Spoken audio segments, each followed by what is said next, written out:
नमस्कार, लोकसभा टेलीविजन के इस कार्यक्रम विशेष में आपका स्वागत है। विशेष में आज बात बचपन की। ये वो बच्चे हैं जिनके सपने न जाने कब के दफन हो चुके हैं, लेकिन फिर से अपनी जिंदगी को तराशने की कोशिश कर रहे हैं। उन्हें उम्मीद है कि उनका सपना भी पूरा होगा और एक दिन वो अपने लिए मुकम्मल जमीन की भी तलाश कर लेंगे। विशेष में आज बात इन्हीं तमाम पहलुओं पर। तो आइए शुरू करते हैं विशेष के आज का यह अंक।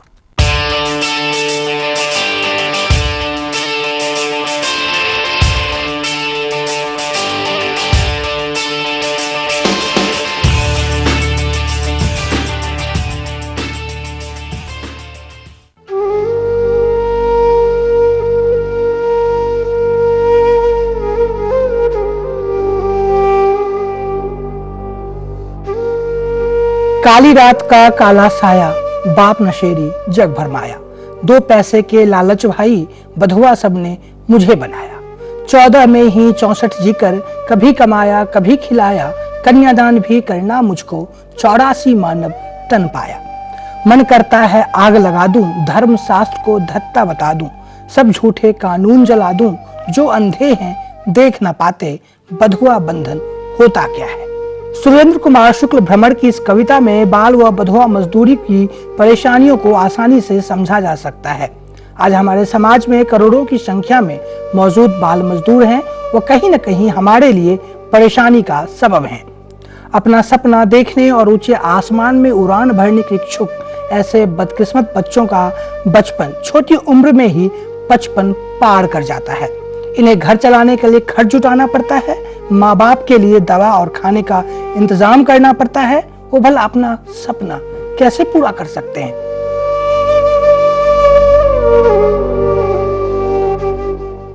बाल मजदूरी हमारे समाज पर एक बहुत बड़ा अभिशाप है। लोग कहते, पहले ये कहते थे, ना सरकार मानने को तैयार थी कि बाल मजदूर हमारे देश में अभी भी जिंदा हैं।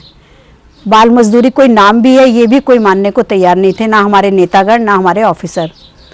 पर धीरे धीरे बचपन बचाओ आंदोलन ने जब शुरुआत किया बंधुआ मजदूरों को बंधुआ मजदूरी से मुक्त कराने का, उसके बाद समझ में आया कि बंधुआ मजदूरों से भी ज़्यादा बुरी स्थिति बच्चों की है, जो बच्चे बंधुआ मजदूरी शुरू से ही करते चले आ रहे हैं, जन्म के साथ ही अपने परिवार के साथ।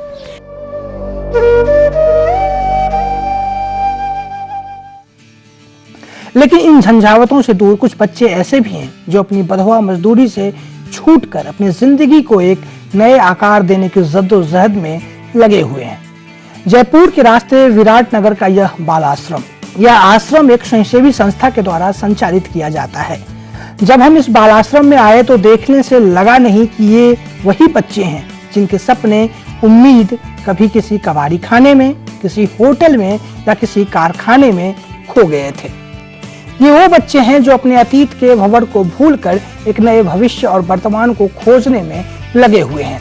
एक ऐसा वर्तमान और भविष्य जिसमें वह अपनी जिंदगी जी सके।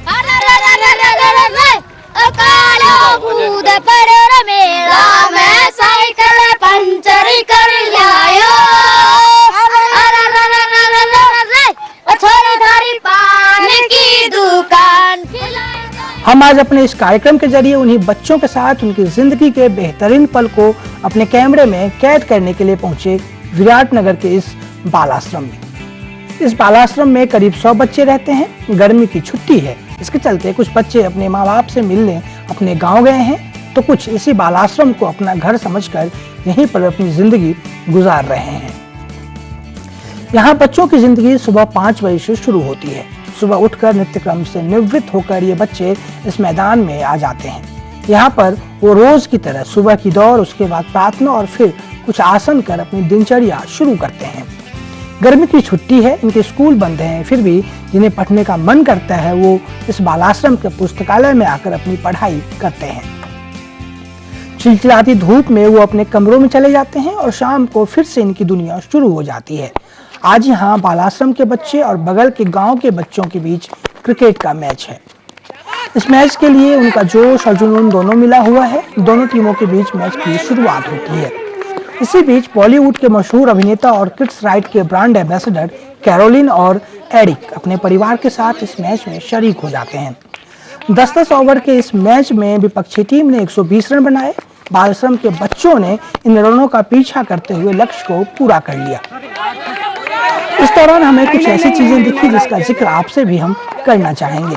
इनमें से कुछ बच्चे ऐसे हैं जो बेहतर तरीके से पूरे मैच का जीवंत प्रसारण कर रहे थे।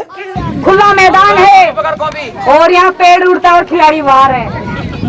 गेंद को ढूंढने में लगे हुए, सब इंतजार कर रहे हैं गेंद कब आए।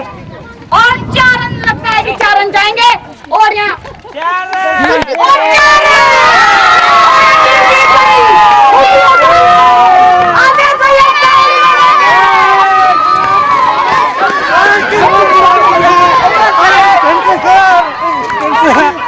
मैच जीतने के बाद दोनों टीमों के कप्तानों ने कहा, ये कोई वो नहीं है, मतलब क्रिकेट खेल है तो कोई सी भी टीम हार जीत का खेल है, कोई सी भी टीम जीत सकती है। मैं आगे के लिए मेरी टीम से बहुत ज्यादा कोशिश करूंगा कि मेरी टीम अब अच्छा प्रदर्शन करे और एक बार और मैं बाल आश्रम में मैच बैठा सकता हूँ। एक बार मेरी टीम मैच जीती, मुझे बहुत खुशी है। और मेरे सामने वाली जब टीम हारी तो मैं चाहता हूँ कि अगली बार वो जब आए तो ये रणनीति बनाकर आए कि बाल आश्रम को हमारा। इसके बाद हर रोज की तरह इन बच्चों के परिचय का कार्यक्रम हुआ। इसमें बच्चे अपने बारे में, अपने बीते कल के बारे में बताया। कुछ की आंखों में आंसू आ गए तो कुछ ने अपने बीते कल की परछाई भी अपने ऊपर नहीं आने दी। मैंने कल स्टेशन पर भीख मांगता था। मेरे पापा ना पढ़ाई नहीं बेचता था, वो ना स्कूल में दाखिला नहीं कराता था। यहाँ पे पढ़ाई मिलती है इसलिए अच्छा लगता है। मैं पहले पत्रकार में काम करता था, मेरी मम्मी मेरे साथ काम करती थी तो मैं भाग गया था वहाँ से। तो फिर मेरे को 55 आंदोलन के कार्यकर्ता मेरे को वहाँ से छुड़ा के लाए और मेरे को सीधा बाल आश्रम लाए। बाल आश्रम से फिर मैं यहाँ पढ़ाई कर रहा हूँ। मेरा नाम भारत कुमार है। मैं चाय की दुकान पे काम करता था। मैं उस दुकान पे 3 साल तक काम किया तो काफ़ी भागने की कोशिश किया, लेकिन भागने की कोशिश किया लेकिन भाग नहीं पाया उधर से। अब पढ़ूंगा, लिखूंगा, बड़ा करूंगा, बड़ा बन के कुछ बन जाऊंगा। मैं सोचा था कि पहले पुलिस ऑफिसर बनूंगा, लेकिन अब मेरी सोच कुछ और ही हो गई। सोचा कोई कार्यकर्ता बन जाऊंगा, बच्चों को छुड़ाऊंगा, पुलिस ऑफिसर भी बन जाऊंगा, दोनों एक साथ ही बनूं तो फिर भी वही अच्छा होगा। भाई साहब जी के साथ काम करूंगा, फिर बच्चे छुड़ेंगे और उनको छुड़ा के मुक्ति आश्रम में डालूंगा। ये सोच थी मेरी, आश्रम में आया था। भविष्य को लेकर ढेर सारी कल्पनाएं इनकी आंखों में तैर रही थी। फिर ये बच्चे अपने बीते कल को भूलकर मस्ती के सागर में गोते लगाने लगते हैं।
इसी के साथ ही उनके आज के पूरे दिन का कार्यक्रम खत्म होता है।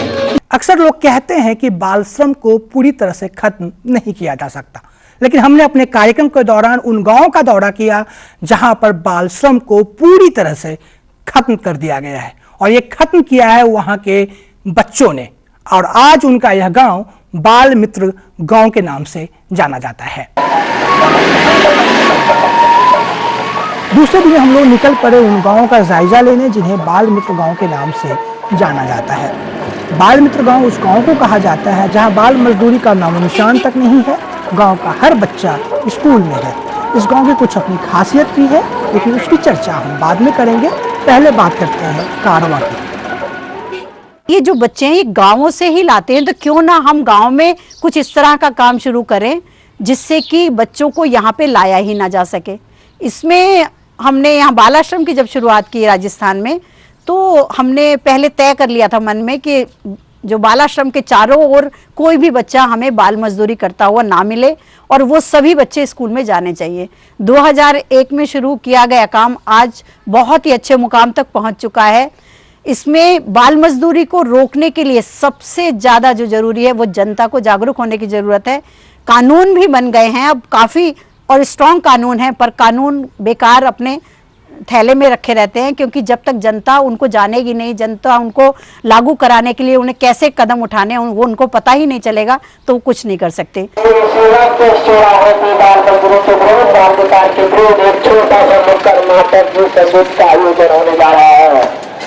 बचपन बचाओ आंदोलन द्वारा चलाया जा रही मुक्ति कारवां अभियान भारत के कई प्रांतों में घूमते आज राजस्थान के गोपुर जिला होते हुए आपके गाँव में विराटनगर के इस बालाश्रम से निकलकर हम मुक्ति कारवां के साथ निकल पड़े उन इलाकों का दौरा करने जहां ये बच्चे लोगों के बीच जा जाकर नुक्कड़ नाटक और गीत के जरिए शिक्षा के महत्व, सरकारी योजना और बाल श्रम के दुष्प्रभाव से रूबरू कराते हैं।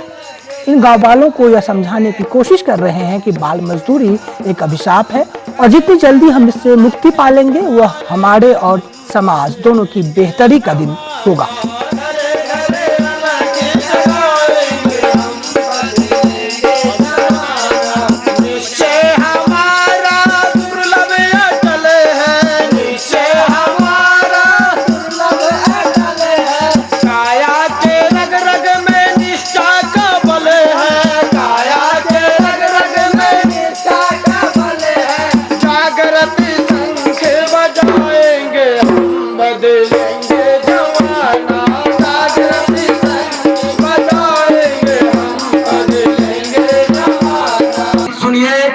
शिक्षा भी जरूरी है। शिक्षा कहती जाग भैया पढ़ो पढ़ो, शिक्षा कहती जाग भैया पढ़ो पढ़ो, शिक्षा कहती जाग भैया पढ़ो पढ़ो,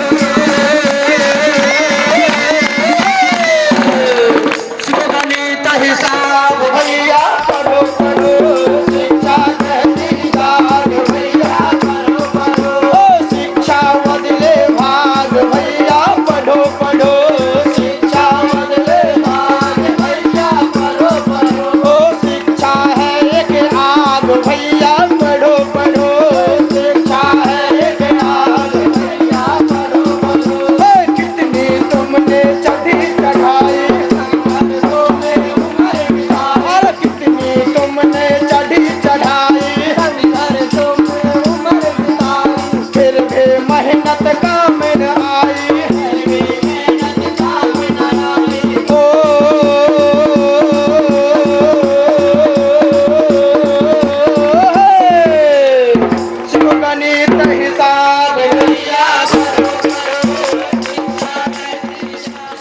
जीत के बाद मुक्ति कारवां की यह टीम ने एक नुक्कड़ नाटक का मंचन किया जिसका शीर्षक है कहाँ गए बच्चे। आराम करूंगा, आराम से सोऊंगा। नहीं नहीं, ये कौन सी आवाज है भाई? तुम आराम कैसे कर सकते हो? आखिर इस गांव के बच्चों को पढ़ाने की जिम्मेदारी तुम्हारी है। क्या सारी जिम्मेदारी हमारी है? इन गांव वाले की कोई जिम्मेदारी नहीं बनती? अपने बच्चे को पढ़ने के लिए स्कूल में भेजा? कुछ भी हो, तुम्हें पता तो करना चाहिए बच्चे कहाँ हैं और क्या कर रहे हैं। तो ठीक है, मैं घर घर जाकर देखता हूँ बच्चे कहाँ हैं और क्या कर रहे हैं। भीगी पलकें लिए हुए कुछ कहता जाता बचपन, होटल गलियों कूचों में भी फलता जाता बचपन रे भाई, फलता जाता बचपन। जीवन को था टुकड़ों मछली जल की रानी है, जीवन का पानी है, हाथ लगाओ डर जाए, बाहर निकालो मर जाए। मामा मैं स्कूल जा रही हूँ। अरे बेटी तू कहाँ थी? मैं तुझे कब से ढूंढ रही हूँ। माँ मैं स्कूल जा रही हूँ। तेरे पिताजी वहाँ धूप में काम कर रहे हैं, उनके लिए रोटी लेकर जा। नहीं माँ मैं स्कूल जाऊंगी। माँ मैंने कही ना। रुकिए बहन जी, मैं यहाँ खड़ा होकर के बहुत देर से देख रहा हूँ, एक छोटी सी लड़की को डांटी जा रही हो। अरे से खेतने से स्कूल भेजो पढ़ने के लिए। आप आए बड़ा चक चक करने। इसके पिताजी वहाँ धूप में काम कर रहे हैं, उनके लिए रोटी लेकर कौन जाएगा? बहन जी रोटी तो आप भी लेके जा सकती है ना, आप रोटी लेके जाओ और उस लड़की को भेजो स्कूल पढ़ने के लिए, समझी क्या? खेतों में खलिहानों में भी खपता जाता बचपन, रोजी रोटी के चक्कर में पिसता जाता बचपन रे भाई, पिसता जाता बचपन।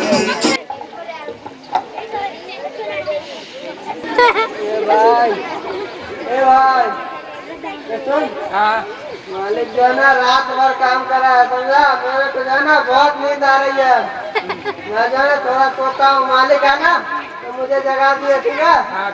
ठीक है मैं सोता हूँ भाई। अरे भाई मेरे को भी नींद आ रहा है, मैं भी सोता हूँ, ठीक है? मालिक आएगा जगा देना, झटके में लगाना देगा तो पीटेगा।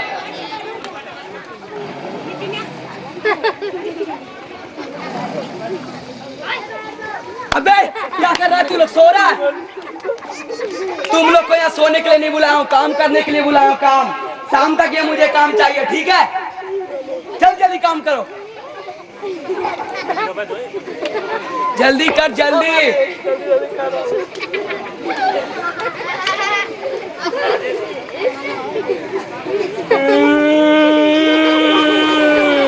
क्या बे? मालिक जी मैंने सपने में मेरा नाना मर गया, छुट्टी दे दो। अबे चुपचाप काम कर, कोई नाना नहीं मरा तेरा।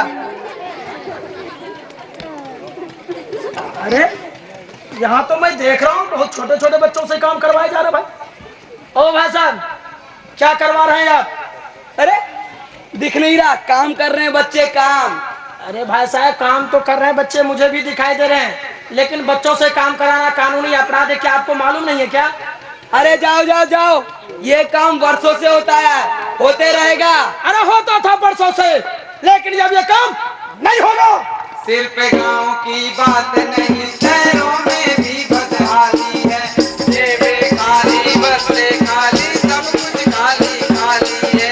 दिया कलाई, बीड़ी, पुर्जे, क्या क्या ये सामान बना, बस जिंदा रहने की खातिर मरते जाते मिटते जाते, मरते जाते मिटते जाते। जीवन को सा दुख ढोता। इसी बीच बचपन बचाओ आंदोलन के संस्थापक कैलाश सत्यार्थी और बालाश्रम की संचालिका सुमेधा कैलाश भी इस गांव वालों को बाल मजदूरी और बधुआ मजदूरी से होने वाले दुष्प्रभावों के बारे में बताती हैं। आइए आपको रूबरू कराते हैं इस गांव की सबसे बड़ी खासियत से।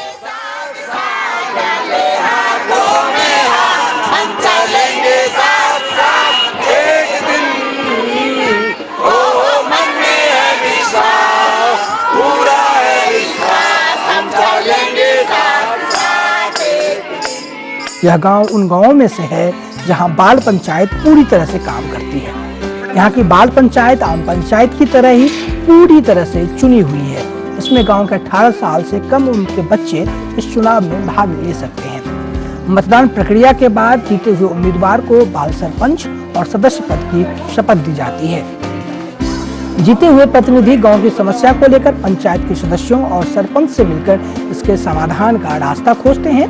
इस बाल पंचायत ने बच्चों से जुड़ी हुई कई समस्याओं का समाधान किया है। एक साथ बैठ के करते हैं हम, हमारे गुरुजी हमारे साथ।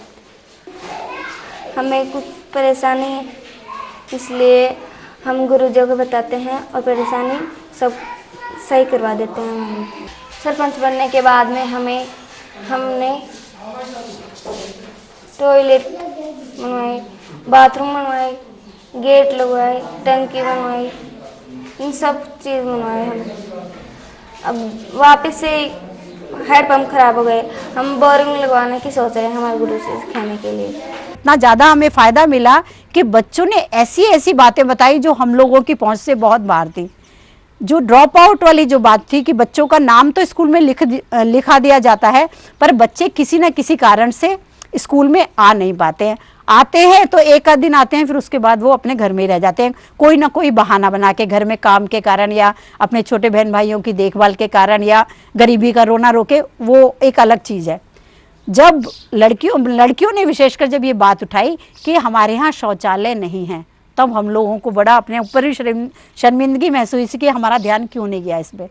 फिर बच्चों ने जब आवाज़ उठाई तो वो शौचालय की बात थी, वो मुख्याध्यापक के पास गई पहले, फिर उसके बाद जो चौथा स्टेप है हमारी जो बाल पंचायत होती है उसका बड़ी पंचायत उसको रिकॉग्निशन उसके द्वारा दिया जाता है, वो मान्यता देती है। उसके बाद वो आपस में महीने में एक बार मीटिंग करते हैं। वहीं दूसरी ओर गांव के सरपंच को इस बाल पंचायत के होने से काफी फायदा मिलता है। मैं राष्ट्रीय बाल महापंचायत 2010 का मेंबर हूँ जी। मेरे गांव में पहले 45 लड़के बाल मजदूरी करते थे। वहाँ पे मेरे गांव के पास एक पहाड़ है, तो वहाँ पे बच्चे पत्थर वगैरह फोड़ते थे, तो हाथों में खून वगैरह छाले वगैरह हो जाते थे। तो हमारे को पता लगा कि वहाँ पे बाल मजदूरी हो रही है पहाड़ के पीछे। तो हम सभी बच्चे, युवा मंडल लोग, सब बच्चे गए। तो वहाँ पे उनके माता पिता को पहले तो हमने समझाया कि अभी इनकी उम्र बाल मजदूरी कराने की नहीं है, पैसे कमाने की नहीं है, इनकी उम्र है जो खेलने कूदने की है। तो वो नहीं समझे, तो हम हमारे को डांट के भगा दिया उन्होंने। तो हम गांव के बड़े बड़े युवा मंडलों को, सरपंच वगैरह इनको लेके गए, तो वो समझ गए। तो फिर हमने उन लड़कों का 45 बच्चों का स्कूल में दाखिला करा दिया। जी, मेरा नाम आनंद शर्मा है, मैं राष्ट्रीय बाल पंचायत 2009 का मेंबर हूँ और मैं ग्राम चितौली से हूँ। जी, हमारे गांव में स्कूल में लड़कियों के लिए बाथरूम नहीं था, इसलिए लड़कियां दूर दूर जाती थी, तो उनको बहुत ही परेशानी होती थी। तो इसका प्रस्ताव हमने हेड मास्टर को दिया, तो उन्होंने इस बात पर गौर किया और उन्होंने लड़कियों के लिए शौचालय व्यवस्था करवाई। और बच्चों के लिए खेल सामग्री नहीं थी, तो उन्होंने भी बच्चों के लिए खेल सामग्री की व्यवस्था करवाई। और बच्चों को रोड पर आने जाने के लिए तकलीफ होती थी, तो हमने इसका प्रस्ताव सरपंच साहब को दिया, तो उन्होंने आगे तक उस मुद्दे को बढ़ाया। तो हमारे गांव में आज इतनी अच्छी सड़क है कि बच्चे भी बहुत खुशी से स्कूल में जाते हैं और बहुत खुशी से इस घर पर आते हैं। हमने अपने कार्यक्रम के छायांकन के दौरान गांव के लोगों से भी बात कर यह जानने की कोशिश की कि किस तरह बाल पंचायत ने इस पूरे गांव की तस्वीर और तकदीर दोनों बदली है। उन्होंने यह भी कहा कि अगर गांव के लोग चाह लें तो बाल मजदूरी की समस्या को आसानी से समाप्त किया जा सकता है। जरूरत इस बात की है कि हम इस पूरी प्रक्रिया को तन्मयता से लागू करें, तभी जाकर समाज का यह अभिशाप समाप्त किया जा सकता है।